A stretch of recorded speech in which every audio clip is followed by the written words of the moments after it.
भूतिया हवेली की कहानी। गांव के बाहर एक पुरानी हवेली थी जिसे सभी लोग अफवाहों से भरपूर मानते थे।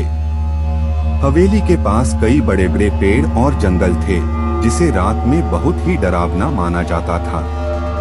रमेश नाम का युवक गांव में रहता था। उसे उतना डर नहीं था और वह हमेशा से चाहता था कि वह हवेली में रात बिताए। एक दिन वह अपने दोस्त सुरेश को ले जाने का फैसला किया। दोनों ने रात के वक्त हवेली की तरफ रवाना हुए। जब वे हवेली पहुंचे तो उन्हें वहां का वातावरण बहुत ही भयानक लगा।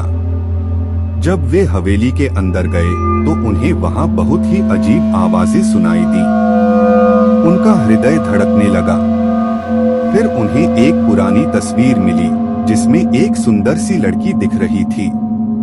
उसके पास एक मित्र भी था जिसे रमेश और सुरेश का विशेष ध्यान गया। धीरे धीरे रात बढ़ती गई और दोनों को अजीब और भयानक घटनाएं देखने को मिली। वे सुनसान कमरे, डरावनी आवाजें और विचित्र रहस्यमय घटनाओं का सामना करने लगे।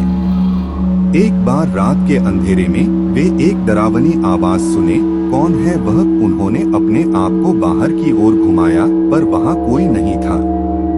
तब उन्हें एक ताले से बंद एक कमरे की ओर ध्यान गया। वे उसे खोलने का प्रयास करते हैं और जब वह खुला तो उन्हें उसी सुंदर लड़की का रूप दिखाई दिया। लेकिन जैसे ही वे आसपास देखने लगे वह लड़की आच्छादित हो गई। सुरेश बिल्कुल भयभीत हो गया और रमेश से बोला, यहाँ से चलें, इस जगह में भूत है। रमेश ने कहा, नहीं, हम यहाँ से भागेंगे नहीं। हमें जानना है कि यह सब क्या है। वे दोनों एक और कमरे में गए जहां उन्हें एक पुराना दीवान मिला। जब वे दीवान पर बैठे तो उस पर लिखा हुआ पत्ता उनके सामने आया, मुझे छोड़ दो अन्यथा तुम्हें भी यहाँ बंद किया जाएगा। दोनों को डर लगा और वे जल्दी से वहां से निकल आए।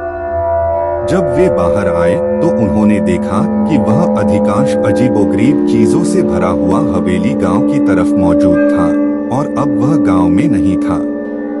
रमेश और सुरेश गांव में लौटे और सबको अपने सुने हुए घटनाओं की खबर दी। लेकिन जब वे वहां वापस गए तो वह हवेली पूरी तरह से गायब थी। सिर्फ वह जंगल और पेड़ थे जैसा कि पहले था।